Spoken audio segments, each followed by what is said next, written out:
In this video, we will be discussing on-page SEO. On-page SEO, it's also known as internal ranking factors. These are parts of SEO or search engine optimization that you have full and total control over. These are areas of your SEO strategy where you can easily overtake your competition, where you can do stuff on your own website to improve how it ranks and how Google sees your website. The most important ranking factors will be covered in this training. Things like the title tag, the meta descriptions, H1 tags and header tags, unique content, duplicate content, page freshness, keywords in body and keyword density, your site's layout, static versus dynamic links, URL structure, XML sitemaps, mobile-friendly design, robots.txt and how to make that work to your advantage, images, URL structure, and then also anchor text links. So these are all factors that will be covered. To start with, the first ranking factor of on-page SEO is title tags. This is the number one most important internal ranking element. Now you could argue that, again, actually any of these methods we talk about could be considered the most important. The most important thing is that you apply what we're teaching you here in this training. On-page SEO involves title tags. This is where you can tweak the code so that your website displays correctly. Now, for example, we're going to go back to the keyword phrase golf training aids, and you can see the arrows. You can see an example of this picture here of an actual search on Google for the phrase golf training aids. You'll notice that Google has highlighted in bold the phrase golf training aids, and they've put it right there in their title tags. That's how these people have optimized. You'll notice Dick's Sporting Goods, a big e-commerce store selling sporting goods and sporting supplies, golf products, baseball products, football. They sell it all there. They've optimized golf training aids and golf nets. They understand that's a big keyword. Notice how they use the keyword phrase in their title tag, and also they use it in their URL, which is the green link that you see there. But you'll notice though the title tag, it starts with golf training aids. You also notice up here golftrainingaids.com. That's actually a URL, and it also targets the keyword in their title tags. Golfsmith.com. Notice they also target golf training aids also. That is the title tag. So if you want to know how your website, is using title tags correctly, you could go out to Google, do a search for the phrase site, S-I-T-E, yourwebsite.com, and you could actually see all the pages that Google has indexed for your site, and you could actually see, are you using unique keyword phrases, unique title tags for each and every one of your pages? That's an important factor to consider. Are keywords present in your title tags? If you are looking at your competition, you're going to find this, that they are actually using title tags, especially all the top 10 websites, the top 10 search results on the first page of Google, they are using title tags. Title tags should contain your main keyword for that page. Each page should have a unique title tag. The title tag tells the search engines what your page is about. So it tells Google, tells Bing, it tells those search engines what your page is about. The title tag is most noticeable part in the search results, as you can see from my example here. It is the most noticeable parts, what people click on, and if somebody is searching for golf training aids and they see that bolded, they are going to click on it. That's why Google has bolded that phrase, because they want to make it as easy as possible for their users to identify the websites and searches that they've looked for. So if you typed in dog grooming tips, then you would find that in the title tag. If you were optimized correctly, that would show up there and you would have a good chance of ranking up there. Doesn't mean that just because you put your keyword in the title tag, you're automatically going to improve your search engine rankings. It's one of a multitude of on-page ranking factors, but it's probably the most important one, and one that you do not want to get wrong. You want to include it. You could do everything else perfectly, and if you refuse to put in your keyword in the title tag, you're going to be hurting yourself in the long run. See your title tag and competitor title tag in your browser. So if you want to know what the title tag is that is being used on your website or on a competitor site, you could do the site search that I mentioned where you go to Google, type in the phrase site colon your website, and you could actually see how your title tags are displayed. What you want to look for is like unique title tags. You could also go to each page on your website, whatever page you land on, you want to go to that page and you want to actually look and see what keyword phrase is actually showing up in the title tag. And that's going to be found in the tab on whatever browser you're using. So let's say you're using the Chrome browser or Internet Explorer. Notice that what shows up here, golf training aids, at this website, and you'll notice that's their keyword, golf training aids. So you see that in your tab, whether it's Internet Explorer, whether it's Mozilla Firefox or Google Chrome's browser or Microsoft's or Apple's Safari browser, somewhere in there. Look at the top of your browser window or in the tab to see it, to see what title tag is being used on that page for, again, yourself or your competition, and you can get an idea as to how they're using it. Your title tag will appear like this in your HTML code. This is the code that displays your website. So this is all the backend coding. You may or may not be familiar with it, but this is where your title tag is typically found. So your title tag is found between two title areas. So it's a caret to the left, the phrase title, caret to the right, and then your title tag here, and then you'll see it kind of close it off there. So this is just so you can understand what it's going to look like. Let's say you're using a tool like Composer, which is an HTML editor, or something in the past. Composer is similar to a tool like Front Page or Dreamweaver. It's a page where people could kind of develop a website and kind of see what it's going to look like. Well, if you were going into the source code feature, you would see your title tag and it would show up like this in the coding. You may also see it on some WordPress sites. Now, one thing to keep in mind is WordPress coding is going to look a little bit differently, and there are certain things that you could incorporate, certain plugins that you could use, and we'll get to those in a moment, that would actually make inserting your title tags extremely easy. There's lots of software tools out there. Even if you're using like a e-commerce site and you're using a open source like OS Commerce or one of those other ones, then you could actually use a plugin or tool to make your title tags show up there. Even sites like BigCommerce, which is well known for creating e-commerce sites, they actually make it super easy because they know how important title tags are to their users, because they win. If their users win, they're going to keep using their material. So they make their software search engine friendly as possible to incorporate title tags. Best practices for your title tag. Use your main keywords for that page first. Now, if I'm analyzing somebody's website, the first thing I look at is their title tags. What are they using for their title tags? Use your main keywords for that page first, the main keywords, and try and put them first. Search engines and people read left to right. Just like you're reading, search engines will actually look at that and say, oh, that keyword has more importance because it's found over here. And that's how their robots actually scan a website. They go left to right, top to bottom, left to right. And so if you think of that, when they're going through the code, inside the code, that's what they're looking at, is that code that I just showed you. And so you want to have your keyword phrase in the title tag there. Be creative while incorporating your keywords to increase the click-through rate to your website. Be creative with your title tags. That does not mean just throw in your keywords, but give them an incentive to land on your site. So for example, golf training aids to improve your score. That's a really good title tag because it gives people an incentive, like they're not just seeing golf training aids, but they're getting golf training aids that might improve their score. Or dating success tips that may change your life. Or dating success tips dash free ebook or something like that that's going to make them jump out. Weight loss tutorials to slim you down. Let's say the keyword phrase is weight loss tutorials. And that's going to give people a benefit or a feature of, if they go through your weight loss tutorials, they may be slimmed down, and that's important to them. Make money online with these proven tips.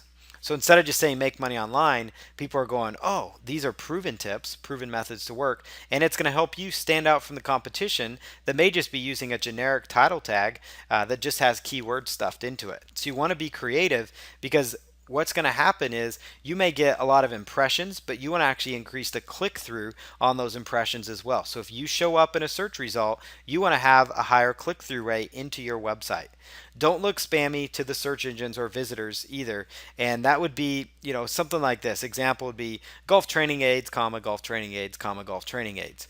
Obviously, that's going to turn people off. This is not the beginning of, 2004, 2005 when search engines were first starting. It's going to look spammy if you do that. So don't stuff your keywords in there. Consider relevant, closely related keywords in your title tag as well. If using your brand, put it at the end of the title tag. You could put it at the beginning, if you want, but typically you want to go title tag first, and then you could put your brand at the end on all your pages. Some websites like to do that, some don't. So let's say you're selling survival gear and your website's easysurvivalgear.com. You could do, survival equipment or survival backpack, 2-day survival backpack dash easysurvivalgear.com. Keep it around 40 to 50 characters to prevent it from being cut off in the search results phrase. So that's one thing to keep in mind. So if you use a catchy word at the end of your keyword phrase, then you want to make sure it's not too long, or else it's going to actually just have dot dot dot right after it instead of showing up your entire phrase, because Google, between 40 and 50 key characters beyond that, it may end up being cut off. So here are, again, how to improve your title tags. Free HTML editor. Again, Composer, as I mentioned, it allows you to edit title tags in the source section of the editor. So if you have an HTML website that's very basic, very generic, and then you could actually use this tool. It's called Composer. Another thing, if you use a WordPress website, which I recommend, and a lot of people have WordPress sites, WordPress is more than just a blogging platform. It's become a full content management system.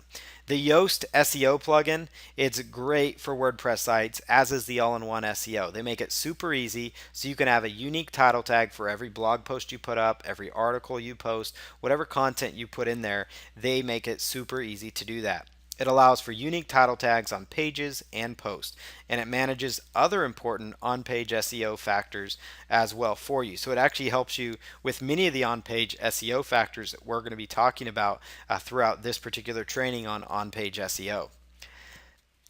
Other things to consider, like the meta description. So this is similar to the title tag, as it's in that same vicinity, that same area. But another thing to keep in mind with any of these changes, whether it's title tags, meta tags, obviously if you're using another solution, like you have an e-commerce site, that's where I would recommend using a tool like BigCommerce or OS Commerce, or something that may have a feature that understands it's important to have title tags. If your site is not built in HTML, or it's not built in WordPress, and it's built in Cold Fusion or some other outdated language or something like that, then you need to outsource or find somebody that can convert your site to something more present and incorporate title tags, or add title tags to your site, because it's extremely essential. And you may as well, you're just spinning your wheels, and you're not going to see search engine rankings if you're not able to make these changes. So see if they can incorporate that for you if you can't already. On-page SEO used to be a key ranking factor, and it's still important. The main reason it's important is not because you can just stuff keywords in there, but because it oftentimes will be the result that shows up below your title tag listing, which is blue and underlined and clickable within Google, but within a Google search. But it's something that you can use to pre-sell your visitors on why they should click on your link. So not only should you have a catchy title tag that incorporates your keyword and maybe a reason they should visit your site, because as you're getting impressions, you also want to be getting click-throughs, because it's no good if you have all the impressions in the world, like you show up on the first 3, but people are like, I don't want to click on this site. So this kind of allows you to control what Google says about your site in search results. Otherwise, they're just going to pull from the first paragraph on your site. Maybe they're going to pull from another part of your site, and it gives you the chance to pre-sell people on why they should click your link. It can increase your click-throughs in the Google search if used properly. Include positive reasons why they need to visit your website. Give them clear advantages to what they will find at your site. Is it special pricing? Is it quality products? Is it quality customer service and care? Is it quality food? What would it make people want to visit your site? You want to include your target keyword to increase the click-throughs and relevancy. And that's another important factor, because again, Google's robots are looking for keywords as they're scouring your content top to bottom, left to right. And if your keyword phrase is in there, if your keyword phrase shows up in the title tag, so people see it there, and it shows up in the meta description, again, you're not stuffing. You're careful not to stuff keywords in there so it looks spammy. But if your keyword phrase shows up amongst a sentence or two giving people a reason why they should visit your site, then that's also going to be bolded. Google will also make that bold. And so if you do that, it's going to make your user go, wow, this page must be really relevant to what I'm looking for. And again, all these things where people are going, wow, this is the site I want to visit, this is all happening in a very short frame of time. And so that's why it's really important that you have all these things down. It does not guarantee Google's going to use your meta description. I want to point that out. But it's more likely if you include a meta description with your keyword phrase in it that it will end up being used in this way. They will also pull results from snippets of content from your website. It's not ideal for click throughs, usually, though, if they pull snippets from your website, because that could mean they could pull in, like, let's say the first category you have might be your home, about us. It might say home, about us, contact us, and then it might say, welcome to my website. Well, that's not very exciting. Whereas if you actually said right in there and you had good meta descriptions, then that's going to be more exciting for people to go through. Meta descriptions. Again, here's an example. So the phrase golf training aids, we'll do this just for consistency. You can see here again, the arrows I'm pointing to is pulled straight from the the actual search results. So you can see, so it's the title tags are the blue part, the bold part that's standing out, and the phrases that are bold, that's the keyword phrase that people are looking for. That's why it's important to have your keyword phrase up in the title tag. You'll notice here in the meta description, improve your game with golf training aids and nets from Dick's Sporting Goods. Golf training aids.com was incorporated in 1984. It services golf instructors. Notice that golf training aids can help with every aspect of your game, whether you want to improve your golf swing or just practice putting. So Golfsmith has it all. So these are examples. I wouldn't say of just like whiz bang. These are the best meta descriptions you could ever use. But I like the one Dick's Sporting Goods uses. They're obviously a big company. They've put a lot of thought. They've probably spent a lot of money on their SEO. Improve your golf game with golf training aids and nets from Dick's Sporting Goods. Find golf nets and putting mats to practice your skills and fine-tune your golf game. So you notice how they did a really good job there, and that's really what a good meta description should incorporate. So it should kind of give people benefit. It doesn't need to, the meta description here doesn't need to start with golf training aids as the first two listings did, but notice how Dick's Sporting Goods ran it right into a benefit, and it basically tells people what else they're going to find on your website. So Dick's Sporting Goods did a great job there of utilizing the meta description, and you want to use that as well. If you're using Composer, this is an example of where the meta description can be found. You'll notice here it's found in there's the title tag, and then you'll notice right down there's the meta name equals description. This is where you could put in golf training aids can help every facet of your golf game. And then you've also got the meta keyword where you could type in a couple keywords. The meta keyword is really not essential at all. Like it used to be, just don't stuff keywords. I usually just put in one or two keywords like you see here related to the phrase I'm going for. You'll notice I actually was able in my title tag to use two keywords, golf training aids and improve your golf game, which are also keywords, and then meta name author, if it's applicable, you could plug your name in there. The Yoast SEO plugin for WordPress sites or all-in-one SEO. More people are going to Yoast. It tends to be a little more, a little better plugin to use. But those are also plugins you could actually utilize meta descriptions. You can manage your meta descriptions this way, and it's a really powerful tool. Custom meta descriptions and title tags make it really easy with this tool for any particular page. And again, whatever software you're using for your site, you should look and make sure they're allowing you to incorporate meta descriptions and title tags appropriately. It also manages other important SEO factors, as we pointed out. So those are good plugins. HTML example I wanted to show you if you're using Composer or another avenue. Otherwise, you're going to want to outsource this kind of SEO. But this training is going to help you because you can give, you could give these slides or give this training or in your instructions saying, hey, I want unique meta descriptions for each one of my pages. I want unique title tags in each of my pages. So you know what to ask for now when you're getting your website designed. You know what to look for. And actually, if you do the search, looking at your source code, you should see if there's meta descriptions being used within your content. And the next content that we're going to talk about are H1 tags, or also known as header tags. This is another very important on-page SEO factor. Place your page's main keyword in the headline, or H1 tag, as it's also called, the headline. Use only one time on each page. You don't want to stuff the H1. It doesn't do you any advantage to have multiple H1 tags, as they're called. And these are pretty simple to insert. They make it really simple. They call it heading 1 within Composer. WordPress makes it pretty simple. Depending on the platform you're using, you can actually just drag down and choose a header for that article. And also the plugins will also assist you with that. You want to only use it one time. Use heading tags to emphasize important text, and that would be the important text would be the keyword phrase on there. Again, you're not stuffing keywords here. Here's best practices for the best use of H1 tags. Make it flow in your headline.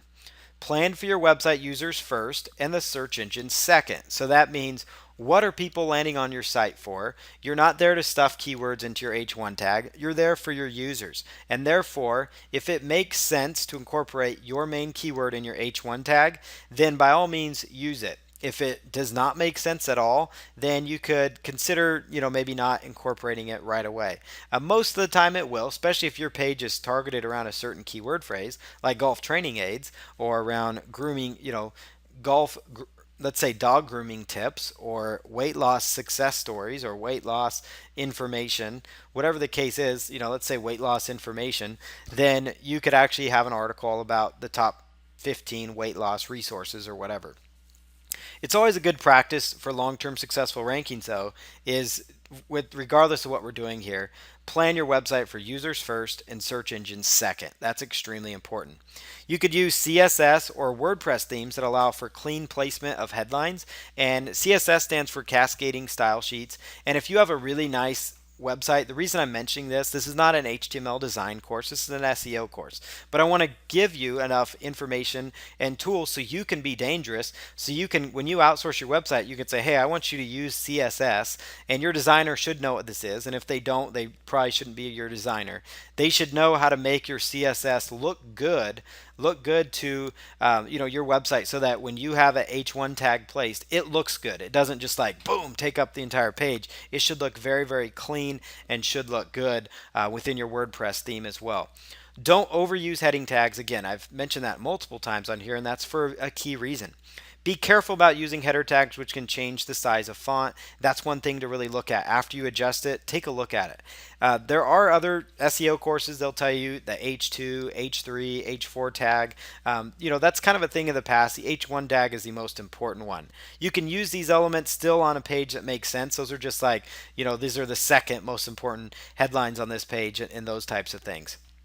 So here's an example of what H1 tags are, and you can see how it's incorporated. So you can see here in the coding here, I actually took a snippet of what the coding of this particular website that ranks at the top of Google for golf training aids, and you can see here I took a screenshot here of an example of an H1 tag in use. This is what it looks like within the website. Now notice they call it cat header there. That's because it's pulling from the CSS. Again, this is not a technical HTML course. This again is all about SEO. But this is enough so you could actually demonstrate this to your web designer and say, hey, I want you to incorporate this. Or it gives you an idea to where you can look at how you could utilize it. You don't need to have the class equals in there by any means. The reason it's there, though, is because it will help it flow with the design. As you can see, this one kind of flows with the design. You'll notice golf training aids is in that green area in the middle there, and you'll notice that it shows up there. So golf training aids right there shows up. Welcome to Golf Training Aids Department at, and then there's the website. And so again, you can see how H1 tags are being utilized here effectively and really well done, because it kind of flows with the design, and it really is clean. It integrates with the site. That's what H1 tags should be used for. And again, you could also do golf training aids and then do a phrase after it if it makes sense, but that's how they should be used. This is a good example. This is an e-commerce style website that's selling golf products and golf tools. So we're going to actually stop this particular video, and in the next one we're going to kick off and start talking about on-page SEO factors and utilizing quality content and how that comes into play for your overall SEO strategy.